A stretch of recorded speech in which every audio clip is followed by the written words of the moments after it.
Hey, it's another great day to be alive. I hope you're enjoying your day. And if not, well, maybe I can tell you something that'll encourage you.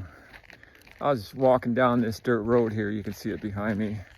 Met a few people on the way. They're doing some construction down, maybe about a mile down the road. Then I saw a car go by, and it was riding on a donut on the rear right tire. I saw him on the way back, or when I was going to my destination. Now I'm on my way back from my walk, and I saw that he was riding actually not on the donut, the donut tire that comes if you get a flat, you replace it. That's usually in the back trunk or wherever.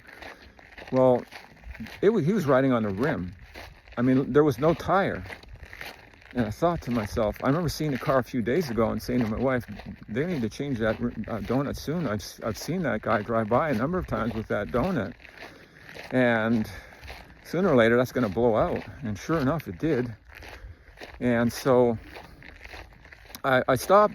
They were coming back toward me, and then they stopped.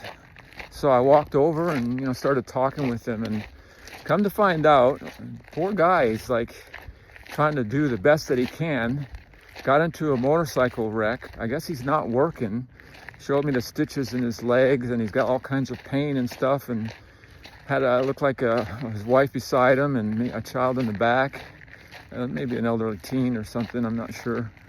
But and then he started telling me about his whole situation. I mean, he can't even afford to buy a spare donut to put on his car.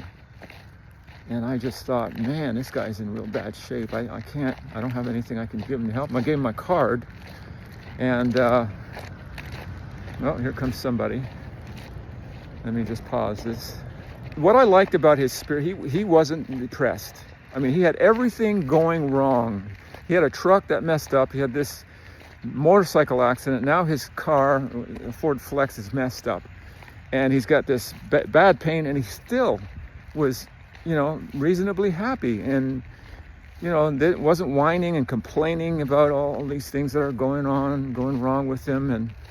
And I think sometimes of people that I hear in social media and other places, they're complaining about everything and have no idea. And nothing's wrong with them. They have all that they need, and all they do is complain and whine and condemn other people because people are not living according to what they think these people should be living by. And why? I mean, let's be real. There are a lot of people out there that are hurting, that are in worse condition than we are. And we can be of help to them. Stop with the negative stuff and start opening up our hearts to people who are in need. Get off the computer and go out in the world and see what's going on and help somebody out. Put your phone down, or if you're going to take it up, give somebody a call and, encourage them. A lot of people are dying. There's a lot of people who need support. Phone call would be great. Pictures of yourself and the thing that you're doing to people that love you, And I've got to do more of that myself. It's so easy to get stuck in this little cocoon of a world of ours. We got everything in our home that we need. We're all happy, but outside of our walls, there are people who are hurting, and closer than we all think. It could be your neighbor right across the street. They might be coming out in the morning all smiles and everything, and hi, how's everything going? And you think they're one of the happiest people around, but if you get to know them and their circumstances, you come to find out that they're really in a bad place. And so, as God's people, as Christians, we have an obligation because we have been pulled out of some serious problems. I'll speak for myself here. I was a mess back in from 1986 to 1996. I had left church, I had left God, I had left anything that had anything to do with religion or spiritual life, and just went crazy into the world and messed my life up. And at the end of that 10-year period, I didn't even care to be alive. But thank God that he saved me. Now I can help other people out. I realize too, what a waste of a life that was. And if any of you now are watching this and you are thinking about leaving God, thinking about going back into the world, thinking that it's going to be a whole lot better there. I guarantee you, you're going to waste your life and you're going to regret it so badly.